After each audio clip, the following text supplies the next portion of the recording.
Bonsoir à tous, ravi de vous retrouver sur Monaco Info avec à la une de l'actualité ce soir, des paillettes, des images plein les yeux. Gros plan sur un anniversaire de prestige décalé d'un an, le 60e Festival international de télévision de Monte-Carlo avec Laurent Puons qui sera notre invité et qui peaufine d'ores et déjà une édition 2021 pas comme les autres. Le virtuel, de plus en plus proche du réel, avec la présentation de Twin Mirror, le tout nouveau jeu de la société monégasque Shibuya Productions. Son président, Cédric Biscay, viendra nous présenter cette toute nouvelle pépite dans le monde du jeu vidéo. Et puis, nous nous rendrons dans un établissement qui fait partie intégrante de votre vie depuis de nombreuses années. Le Stars and Bars, qui a choisi de bouger les lignes et d'offrir à ses clients une carte résolument différente. Mais sans plus tarder, avec vous, Sandrine Nègre, tout savoir sur l'actualité du jour. Bonsoir à vous, Sandrine. Bonsoir Christophe, bonsoir à tous. Nous nous en doutions, mais les études et les sondages le confirment, notamment ceux réalisés auprès de plateformes de réservation. La Côte d'Azur figure déjà en tête du top 5 des destinations vers lesquelles on se tourne pour cet été. Réservation dans les hôtels ou via Airbnb, billets d'avion pour l'aéroport de Nice. La Riviera, qui inclut bien sûr Monaco, est une destination privilégiée. Suivent ensuite dans l'ordre les Alpes, l'Occitanie, la Bretagne et la Nouvelle-Aquitaine. Du sport aussi, et plus précisément, du basket. Les organisateurs de l'Eurocup ont officialisé le nom des 4 équipes de Jeep Elite qualifiées pour la saison 2020-2021. Leader du championnat, Monaco sera ainsi accompagné de Boulogne-le-Valois, Bourg-en-Bresse et Nanterre. Et on vous retrouve, Sandrine, dans 10 minutes maintenant pour le point pratique. À tout à l'heure, Christophe. Et on va évoquer le Festival international de télévision de Monte-Carlo qui devra avoir lieu en ce moment, vous le savez. Mais évidemment, cause sanitaire oblige, il a été repoussé à l'année prochaine. Le vice-président délégué de Monaco Mediax est responsable également du Festival Télé est avec nous. Laurent Puons, bonsoir à vous. Bonsoir. Merci d'être avec nous. C'est vrai que c'est un moment un peu particulier parce que normalement on devrait être en pleine réception en ce moment de tous les artistes ici au festival. Oui, effectivement, le festival, on est en pleine semaine du festival de télévision, mais bon, malheureusement, comme vous le savez, on a dû prendre la décision d'annuler la manifestation. En plus, c'était une édition particulière puisque nous célébrons les 60 ans du festival. Donc cette célébration aura lieu l'an prochain, en principauté de Monaco. Donc on repousse d'une année l'anniversaire des 60 ans du festival de télévision. Qui avait pourtant commencé cette année à Hollywood, hein. Vous avez commencé les célébrations. Oui, exactement. Nous avons fait une soirée à Hollywood, à Los Angeles, en présence de notre président d'honneur, donc le prince Albert II de Monaco, qui avait démontré que le festival était vraiment un événement qui compte pour la profession, puisque nous avons rassemblé plus de 200 invités, ce qui était très important pour nous. Donc c'était un très bon start, mais bon, malheureusement, l'objectif de cette année, c'était justement de transformer la compétition et de présenter au public et aux professionnels une sélection de 9 catégories. Et dans ces 9 programmes, nous avions, je pourrais dire, la chance et même le privilège d'avoir 7 avant-premières mondiales. Comme nous travaillons toujours dans l'excellence, on peut se dire que ça sera encore plus fort l'an prochain. Exactement, écoutez, on a plus de temps pour la préparer, cette édition.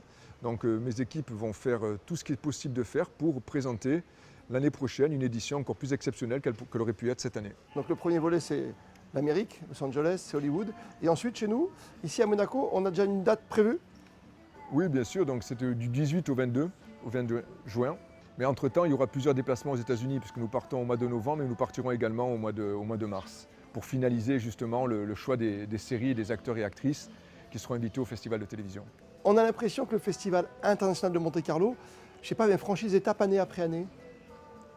Oui, tout à fait. Bon, après, c'est vrai que depuis des années, donc le festival, chaque année, a pris, je pourrais dire, un nouvel élan et a pris une nouvelle dimension. Mais sur les 2-3 dernières années, l'arrivée des plateformes digitales nous aide considérablement dans la qualité de la programmation, mais également le choix de la programmation. Nous, on a surfé sur la vague et justement, on a été un des premiers festivals à ouvrir en 2018 avec un programme avant-première mondiale émanant d'une plateforme digitale, Amazon Prime. C'était Jack Ryan d'ailleurs, le titre de la série, qui a très bien marché puisqu'ils en sont à la saison 3 aujourd'hui.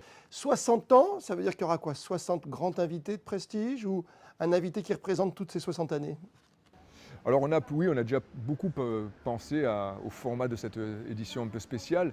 Déjà, ce que nous aimerions, c'est inviter tous les présidents de jury sur les 10 dernières années, inviter un grand nombre de talents iconiques, donc les anciens des années 80-90, même voire 2000, parce que ça va tellement vite. On a commencé le travail et on espère finaliser bien avant le début du festival pour pouvoir communiquer dans les meilleures conditions sur le nom de de ce spécial guest qui sera au festival de télévision, tant pour la nef de cristal que pour la nef d'honneur, en espérant avoir les deux. Aujourd'hui, au sein de Monaco Mediax, il y a également le Sportel qui, lui, est maintenu. Oui, ben le Sportel, je souhaite le maintenir à ce jour, car je crois à une amélioration de la situation sanitaire en Europe, dans un premier temps. Donc il n'y a pas de raison d'annuler la manifestation. On a revu un grand nombre de choses, on a revu le format de la manifestation, on a revu les différentes stratégies de marketing, de communication et de vente, afin d'essayer de répondre au mieux aux besoins de notre communauté. Et c'est sûr que ça ne sera pas une édition spéciale Sportel, puisqu'on est tout à fait conscient que les résultats seront inférieurs aux années passées, c'est tout à fait normal, des miracles on n'est pas capable d'en faire à ce jour. Par contre, ce que je veux impérativement, c'est qu'on n'ait rien à se reprocher. On doit mettre tout en œuvre pour faire que cette édition soit un succès en tenant compte, bien entendu, de l'environnement économique et sanitaire. Merci d'avoir été avec nous ce soir sur Monaco Info. C'est mon plaisir et je vous souhaite une excellente soirée. Et à 10 jours des vacances scolaires, une question que beaucoup se posent. Pour ou contre le retour des enfants à l'école? Voici vos réactions.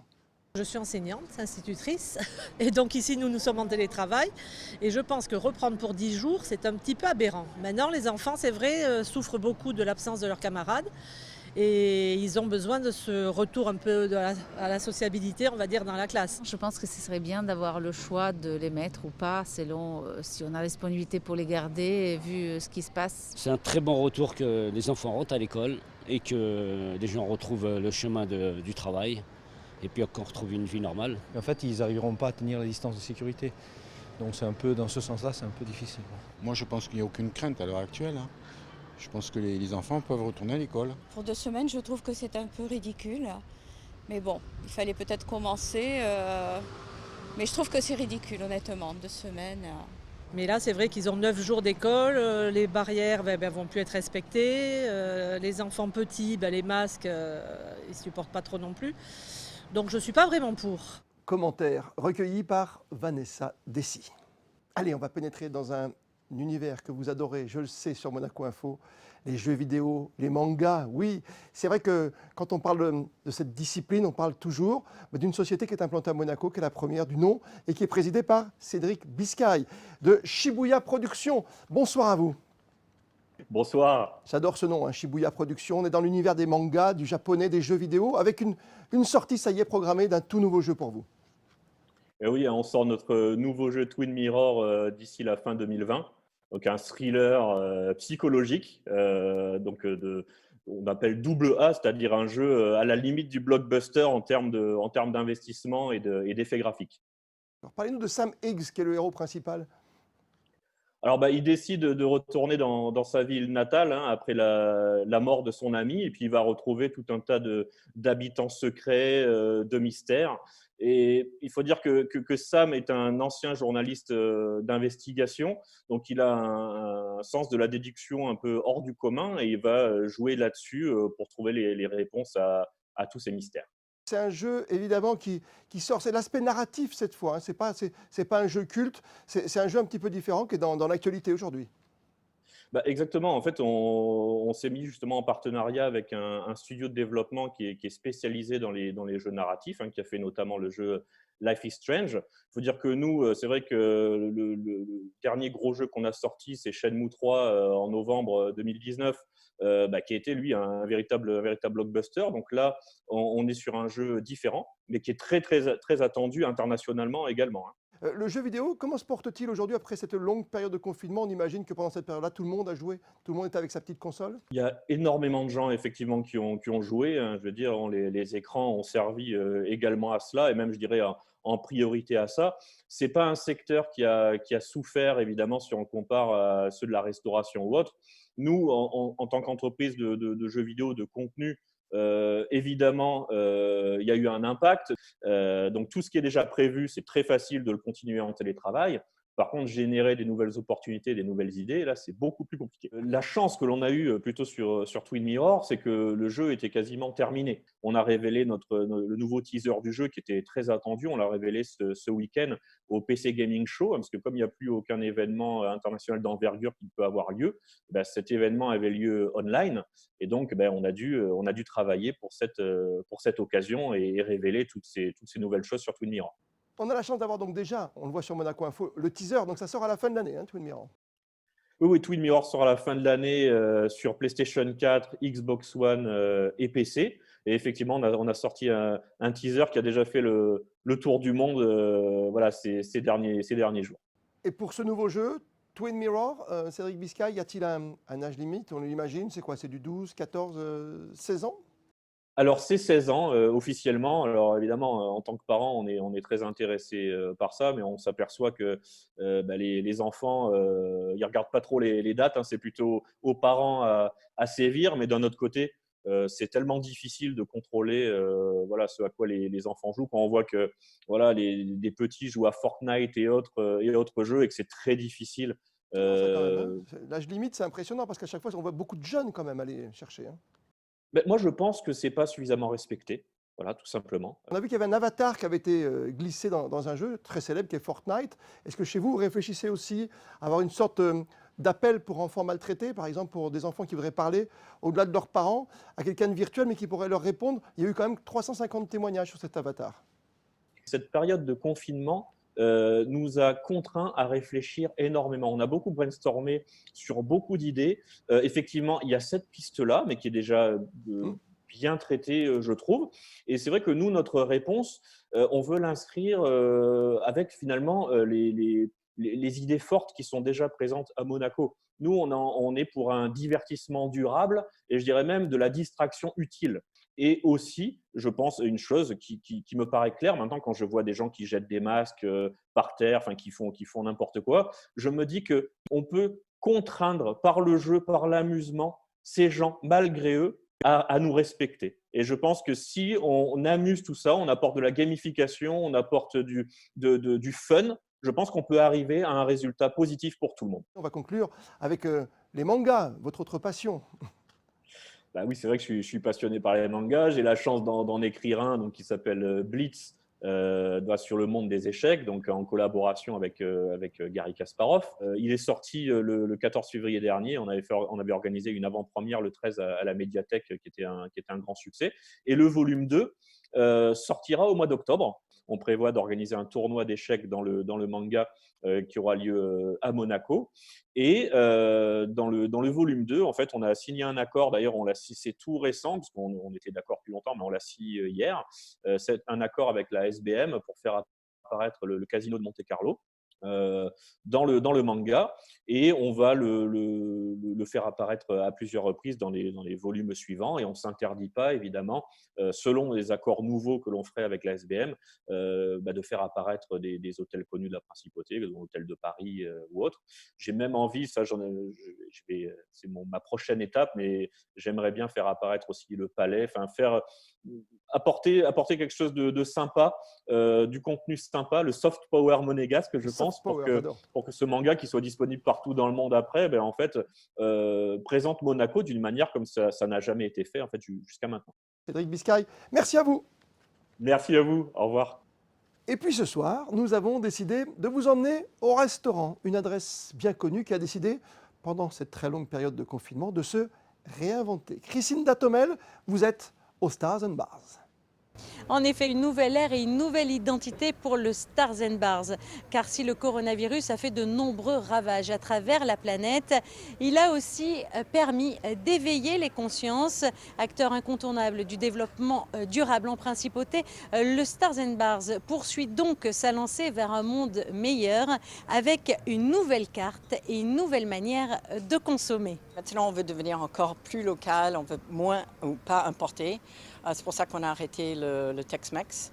Et on s'est dit, peut-être on va trouver quelqu'un localement qui sait faire les tortillas, parce que c'est surtout ça qui manque, et ça venait d'Amérique. Il y aura beaucoup de nouveautés et on fabrique plein de choses maintenant aussi. On a le coca qui vient de Bordeaux maintenant, c'est du coca naturel. Des sodas naturels, on a des jus fruits aussi naturels, les sirops et tout. Et on fabrique aussi notre propre kombucha. C'est une boisson à base de fruits et de thé noir ou vert. Et ça fermente, c'est fermenté et on fait comme une mer, qui est comme le mer vinaigre.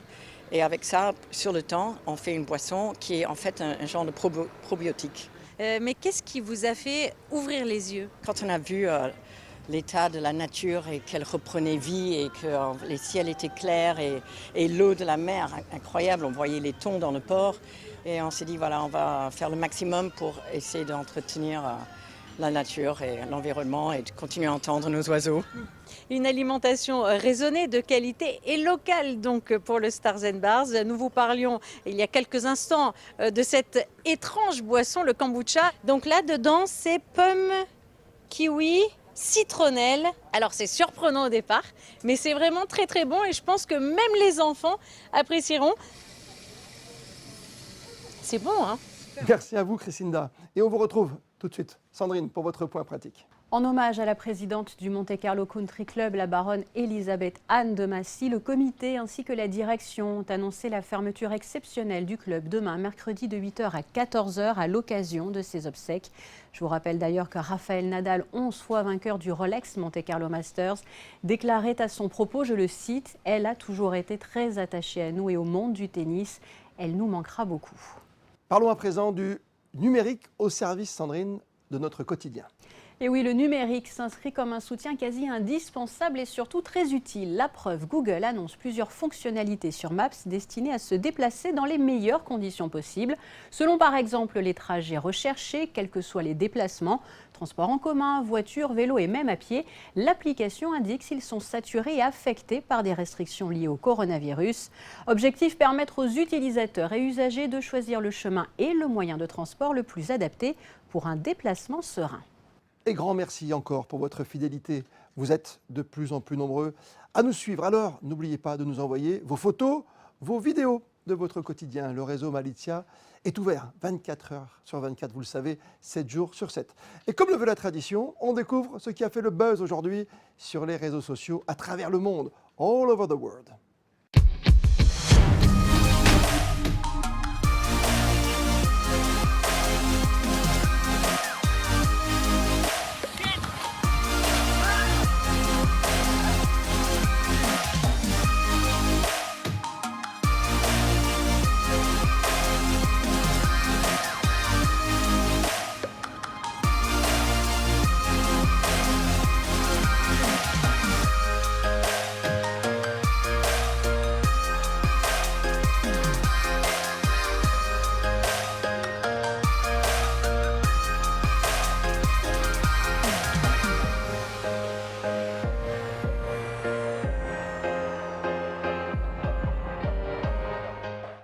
La météo pour ces prochaines heures, Sandrine. Alors mercredi, du mauvais temps avec une forte présence nuageuse et de la pluie en fin de matinée principalement. Les températures sont de saison, 17 et 22 degrés. Nous fêterons demain 17 juin les Hervé. Et on termine ce journal en photo avec la direction du tourisme et des congrès qui se met en ordre de marche à quelques jours du coup d'envoi de la saison estivale. Instantané signé Mika Allez-y. À demain, 19h, et vous le savez, plus que jamais, vous êtes bien sur Monaco Info.